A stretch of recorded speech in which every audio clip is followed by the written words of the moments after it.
Hello guys, welcome back और welcome to soul stories with Mitakshi. मैं हूं मिताक्षी। आज का ये वीडियो बहुत ज़्यादा बड़ा आई ओपनर होने वाला है, क्योंकि आज हम किसी नॉर्मल टैरो रीडिंग या टेम्पररी चैनलिंग की बात नहीं कर रहे हैं। आज हम बात करेंगे उस कोर मैकेनिज्म की जो आपकी फिजिकल रियलिटी को कंट्रोल करता है। अक्सर मैंने नोटिस किया है कि लोग मेरे पास आते हैं और कहते हैं, दीदी मैंने उन्हें मैनिफेस्ट तो कर लिया, उनका कॉल या टेक्स्ट आ गया, हम मिल भी लिए, लेकिन 2 दिन बाद सब कुछ फिर से पहले जैसा हो गया, वो फिर से ब्लॉक करके चले गया। क्यों होता है ऐसा? क्यों आपका मैनिफेस्टेशन टेम्परेरीली काम करता है और फिर गायब हो जाता है? आज हम बात करेंगे फास्ट मैनिफेस्टेशन टेक्निक्स जो हमेशा ब्रेक होती हैं और सही तरीके से मैनिफेस्ट करने के बीच के डिफरेंस को। So it's the fast way versus right way जो हमेशा के लिए स्टे करता है। अगर आप इस लूप से थक चुके हैं तो आज इस पूरे साइंस और स्पिरिचुअलिटी के कॉम्बिनेशन को बहुत ध्यान से समझना। चलिए सबसे पहले बात करते हैं उस तरीके की जो मैक्सिमम लोग फॉलो करते हैं, यानी कि जल्दी मैनिफेस्ट करने वाला तरीका। तो जब आप किसी स्पेसिफिक पर्सन के लिए डेस्परेट होते हैं तो आप हर जगह fast manifestation codes, instant text rituals, ऐसी सारी चीज़ें देखते हैं, या दिन में बस अलग अलग चैनलिंग वीडियोस देखना शुरू कर देते हैं। आपको लगता है कि आप बहुत मेहनत कर रहे हैं, आप मैनिफेस्टेशन का वर्क कर रहे हैं, बट क्वांटम फिजिक्स और स्पिरिचुअल लॉज के मुताबिक आप एक्चुअली एक बहुत बड़े लैक कॉन्शियसनेस के ग्रिड में फंस चुके हैं। जब आप हर मिनट फोन चेक करते हो या इस एनर्जी में रहते हो कि वो कब आएगा, कब सुधरेगा, तो आप यूनिवर्स को क्या सिग्नल भेज रहे हो? आप सिग्नल भेज रहे हो वो मेरे पास नहीं है, मेरे पास उस चीज़ की कमी है। और लॉ ऑफ अट्रैक्शन का सबसे पहला रूल क्या है? जो आपके पास इंटरनल स्टेट में है वही बाहर मल्टीप्लाई होगा। अगर अंदर कमी, लैक है, तो बाहर भी वही रियलिटी बार बार क्रिएट होती रहेगी। जहां आप उन्हें चेज करते रहेंगे, ये एक एग्जॉस्टिंग चेज है जो कभी खत्म नहीं होता। तो ये जो भी रिचुअल्स वगैरह एट्सेट्रा एट्सेट्रा, आप छोटा सा कोई सा भी नाम लिख लो, उस पर ये वाला कोड लिख लो एट्सेट्रा, आप कर लेते हो और इसके ये थोड़ी सी देर के लिए काम करता है, पर फिर आपकी मैनिफेस्टेशन ज़्यादा देर टिकती नहीं है आपके पास, क्योंकि आपका फीलिंग स्टेट सेम ही रहता है और उसमें कुछ भी नहीं बदलता है। अब इसको थोड़ा साइकोलॉजिकली और साइंटिफिकली और समझते हैं। जब आप एंग्शियस स्टेट में होते हो तो आपका दिमाग एक ऐसी ब्लूप्रिंट पर काम कर रहा होता है जो कॉन्टिन्यूसली स्ट्रेस और एंग्जाइटी जनरेट करती है। आप हर एक टेक्स्ट उनके हर एक सोशल मीडिया मूव को ओवर एनालाइज करने लग जाते हो। अगर आप कोई मैनिफेस्टेशन यूज़ भी कर रहे होते हो और आप सडनली देख लेते हो कि ये पर्सन कहीं बाहर है, घूम रहा है और उसने कोई स्टोरी डाली हुई है, आप इमीडिएटली वो स्टोरी देख लेते हो एंड फिर आपका दिमाग सोचने लगता है कि ओ माय गॉड, इसको तो डेविस्टेटेड होना चाहिए था मेरी यादों में, पर ये क्यों नहीं है, एट्सेट्रा एट्सेट्रा। और फिर आप और भी ज़्यादा स्ट्रेस और एंग्जाइटी में चले जाते हो, क्योंकि आप कॉन्स्टेंटली उस पर्सन को डेस्परेटली वापस पाना चाहते हो। तो ये हाइपर फिक्सेशन की एनर्जी है। इस मेंटल स्टेट में आपका नर्वस सिस्टम हमेशा अलर्ट मोड पे रहता है। आप उन्हें फिजिकल लेवल पर मैनिफेस्ट करने के लिए बहुत सारी टेक्निक्स करना शुरू कर देते हैं, जैसे कि 5-5x5 टेक्निक हो गई, या एफर्मेशंस सुनना चालू कर देते हैं, बोलना शुरू कर देते हैं। लेकिन उन टेक्निक्स के काम करने के पीछे भी एनर्जी का बहुत बड़ा हाथ है। और जब आप सिर्फ ये टेक्निक्स कर रहे हैं बिना अपना एनर्जेटिक और फीलिंग स्टेट शिफ्ट करे, तो इन एफर्मेशंस के और टेक्निक्स के पीछे की एनर्जी क्या है? डर, क्योंकि आप डर से ही ये सब कर रहे हो। अगर मैंने आज एफर्मेशन नहीं बोला तो शायद वो किसी और के पास चले जाएगा, ऐसे थॉट्स आने लगते हैं।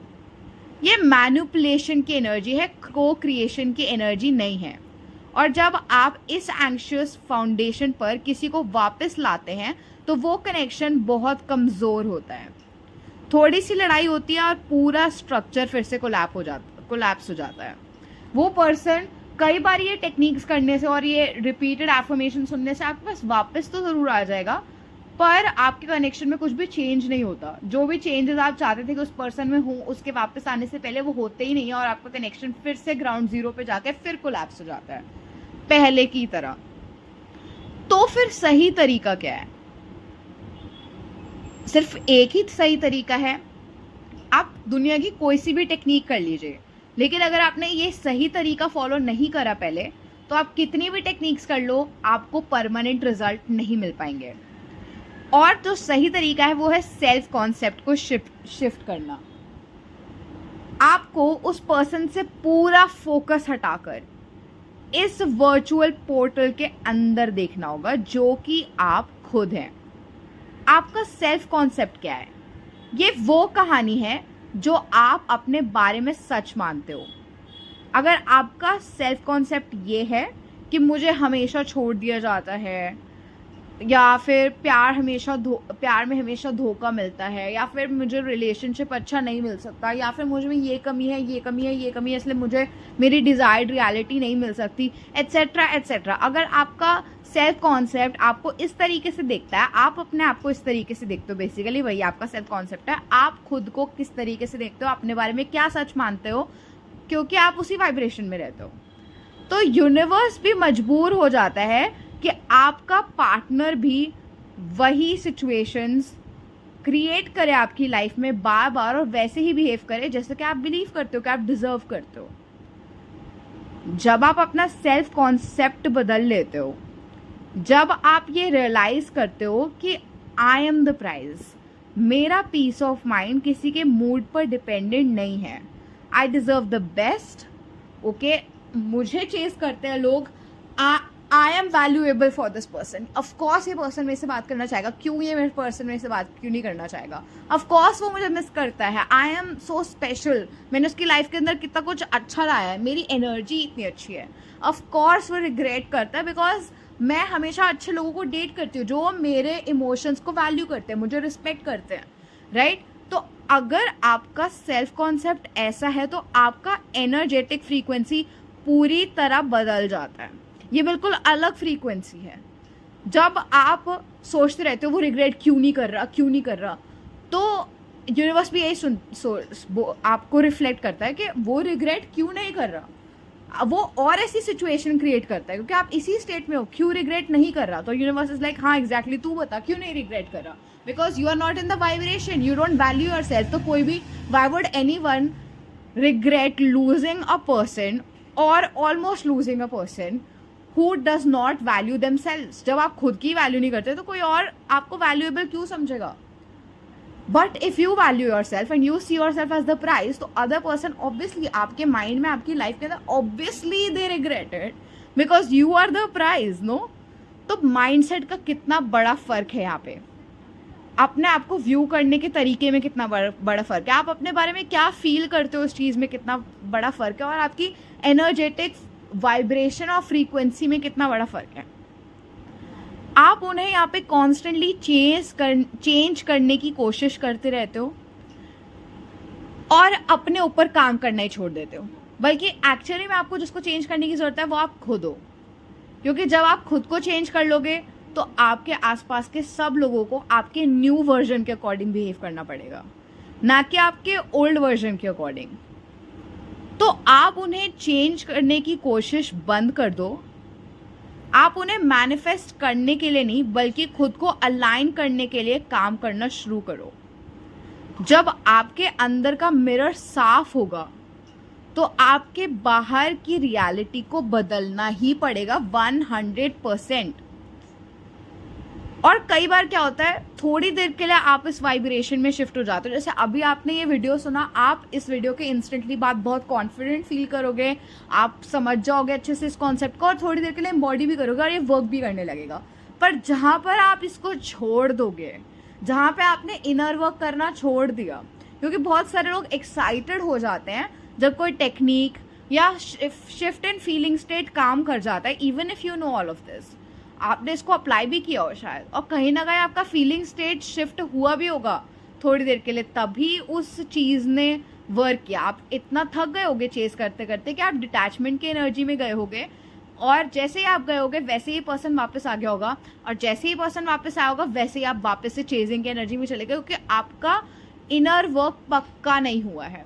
ओके, आपने जो स्ट्रक्चर सेट करा है, अभी वो इमारत पूरी तरीके से उस पर जो भी आपने सीमेंट वगैरह लगाया अभी वो सूखा नहीं है, फिक्स नहीं हुआ है, और इसीलिए अभी उसके रिजल्ट्स भी परमानेंट नहीं है।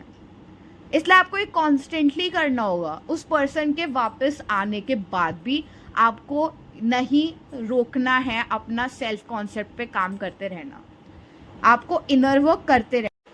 इस पर्सन के वापस आते हैं आपने उनको चेस करना शुरू नहीं कर देना, बहुत ज़्यादा भाव नहीं देने हैं। बहुत ज़्यादा भाव देने का मतलब ये नहीं है कि हम asking you to play mind games with them, कि मैं इसको कोल्ड बन के दिखाती हूँ और ये वो नहीं।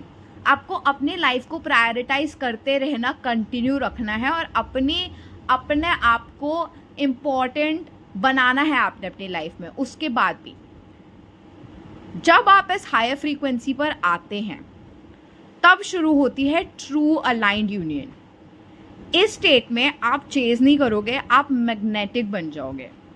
जैसे दो कॉस्मिक स्टार्स या नेबुलास बिना एक दूसरे को फोर्स किए एक परफेक्ट बैलेंस में रोटेट करते हैं, वही आपके कनेक्शन में होगा।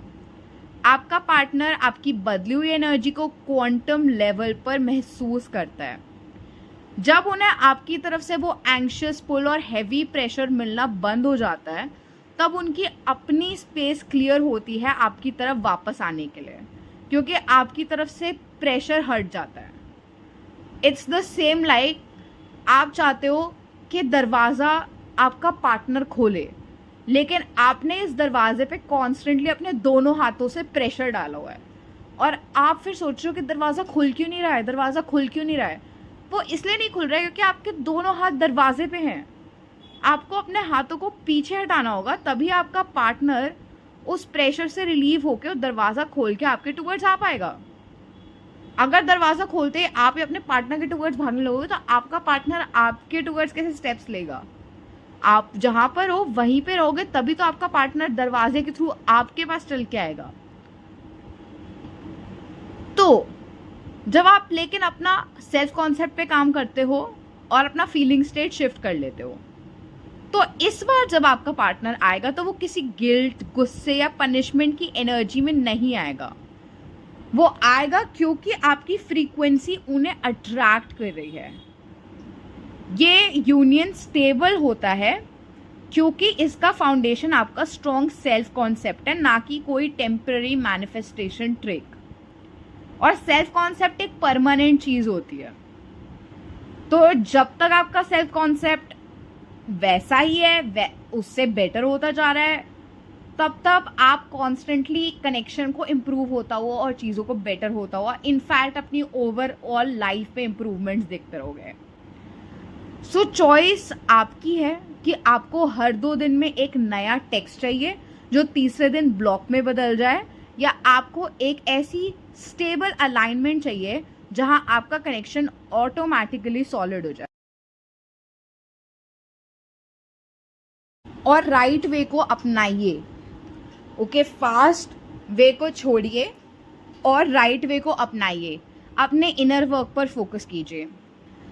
अगर आप आज से अपने सेल्फ कॉन्सेप्ट पर काम करने के लिए तैयार हैं और इस एंग्शियस एनर्जी को परमानेंटली रिलीज कर रहे हैं, तो कमेंट सेक्शन में ज़रूर लिखिएगा, I am choosing stable alignment over temporary validation.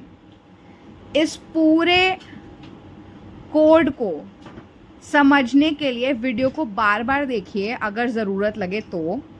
अपनी वाइब्रेशन को हाई रखिए and God bless you all. So I hope इस वीडियो ने आपको हेल्प किया होगा। अगर आपको पसंद आया वीडियो तो लाइक ज़रूर कीजिएगा, कमेंट में ज़रूर अपने एक्सपीरियंसेस एट्सेट्रा शेयर कीजिएगा।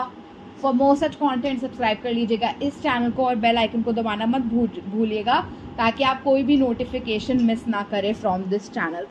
Thank you so much, love you all, bye bye.